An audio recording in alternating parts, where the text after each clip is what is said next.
and I'm sharing tips and tricks with you on how to not let your phone become a source of stress for you. So let's stop that now by setting up all the things in your phone, including your screensaver, your home screen, your apps, your notifications, your memory, and your storage. That is not only stress reducing, but is also encouraging, and on top of that, aesthetically pleasing. Real quick, if you haven't joined my digital organizing challenge yet, you can join now. We overhauled our emails in the first week, and last week we organized our computers, and this week everything that is outlined in this video regarding organizing your phones will be included in an easy to reference calendar and guide on my digital organizing challenge. And in the last week of our challenge, we'll be organizing our pictures and our videos on both our phones and our computers. So let's start with how we should set up our screensavers. I encourage you to save something encouraging to your screensaver. It is no one else's responsibility but your own to be your own biggest cheerleader. So find something that is encouraging to you in whatever season you are in life right now. You can search encouraging images, quotes, and scriptures, etc., and simply save the image or take a screenshot and save it as your screensaver.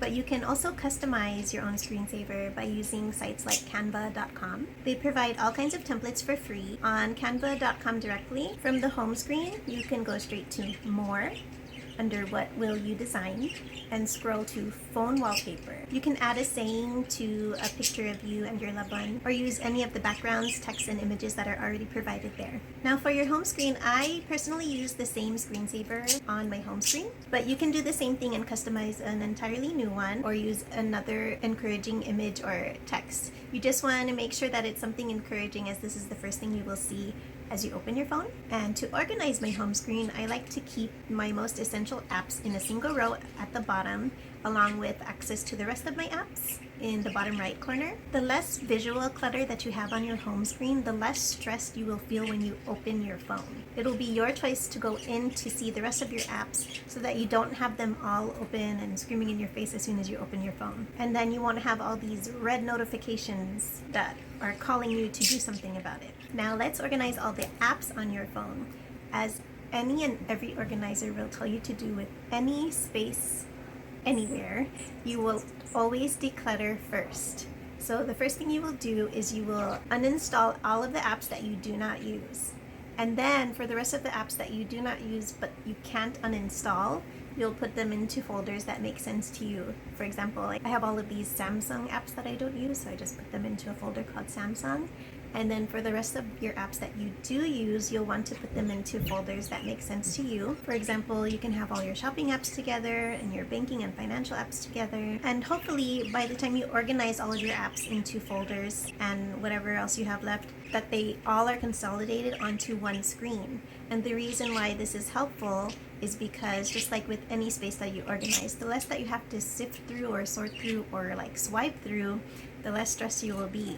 So if you can get everything consolidated down to one screen, it'll be less stressful for you to have to find what you need. Now for our notifications, which can be the most stressful part about having a phone, is hearing these pings all day long.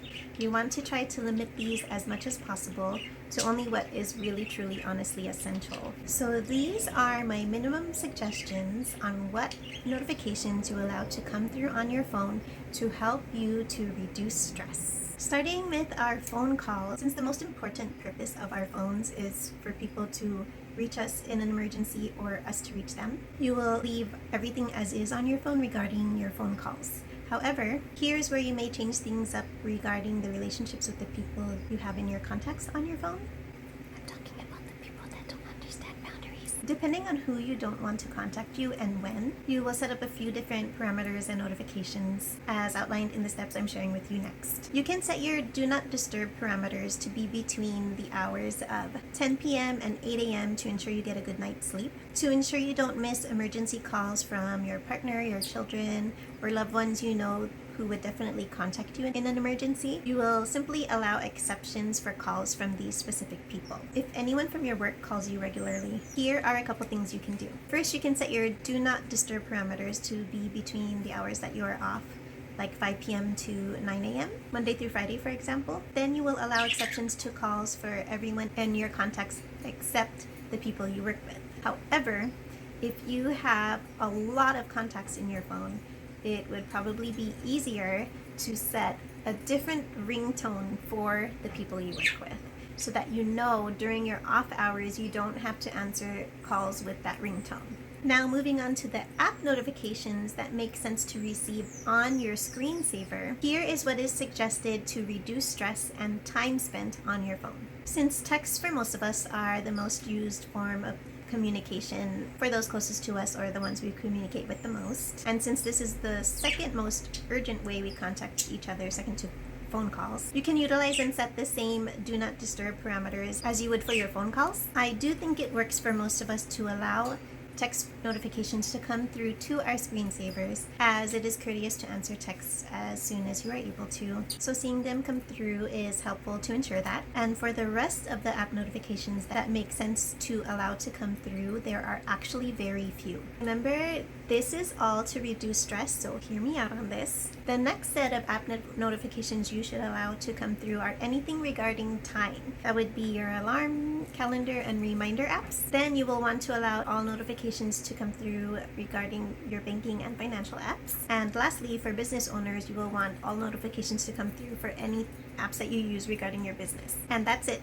And I shall continue with the why. Again, our phone should be assisting us with life and not stressing us out. So to help your mental health and productivity, all other app notifications besides the ones previously outlined should be turned off.